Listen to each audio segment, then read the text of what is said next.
Oh, my echo, my shadow, and me. Those were songs by a group called the Ink Spots.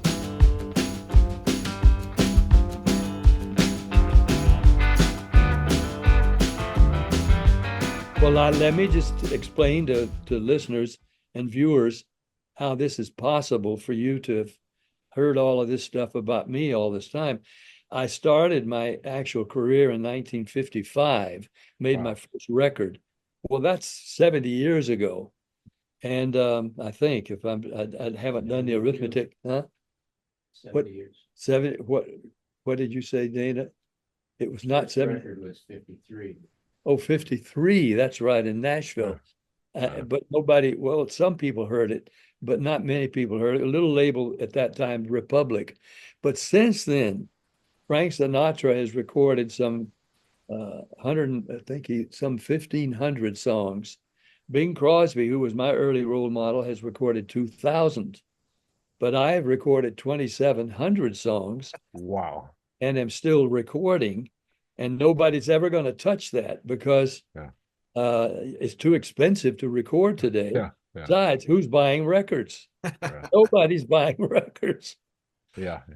And at this age, when you go into a recording, your wonderful song one that I've been listening to since we've been doing research here, and all the collaboration you have with the marvelous country stars out there in the Yeah. Nashville. It had to be. How have you found recording systems have changed and everything? Well, that's a good question. I mean, it's changed dramatically because when I was first recording, I was doing discs. They were 33 and a third or 45 RPM discs. And then, of course, we went to cassettes, and then we went to uh, tapes, and now we're it's all just there. It's X's and O's, and how in the world X's and O's can become mellifluous sounding voices, I don't know, but that's what it is. And because of that, you can record at home. You can record in somebody's garage. Of course, you can go into big studios, and people do, and we did with one. But it's such a complicated, expensive process. And then again, as I say, it's daunting to think that though I have recorded so many songs that I'm proud of, and many of which I wrote, but hardly anybody's ever heard. Because I did, if you, as you know, you can be as creative as all get out, but if you don't have any way to market what you're doing, Right. it's almost futile. I was listening today to some of the wake up songs on my phone, and I can wake up to my own singing, and I recorded a song so many years ago with well, it was an Ink Spots. I don't know if you remember the Ink Spots. Yeah, of If I course, yeah. didn't care, and you always hurt the one you love, Yeah. and um, oh, my echo, my shadow, and me. Those were songs by a group called the Ink Spots.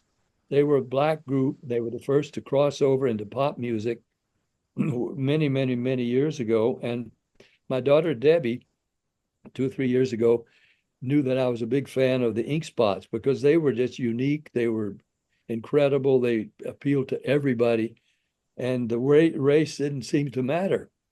And so they were landmark groups. So Debbie gave me a collection she found of their songs, and I thought people her age and younger don't even know who this group is. They've never heard them, and they never will. So I decided to do an album, a tribute to the Ink Spots. Mhm. And I got a group from Mississippi, an a cappella group, and I've forgotten their name. Take Six. They didn't even use musical instruments. They just sang a cappella.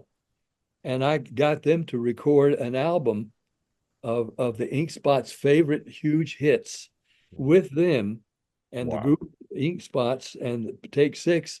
And then I recorded one song that was a record with Ella Fitzgerald and the Ink Spots. And I just put my voice and Take Six on that. And you would swear that we're in the studio together Yeah. singing a song Very remarkable. called uh, uh, no, not Jabba Jive, Cowboy something, Cowboy. Anyway, we recorded the song, and you swear we're in the studio together. But so it's a masterpiece, and it wakes me up every morning. But nobody but me and Debbie have ever heard this incredible album. We Yeah, just couldn't get it played anywhere. yeah, So Wow. I outlived so many of the other artists, including Elvis and so many of the others. And here I am still going.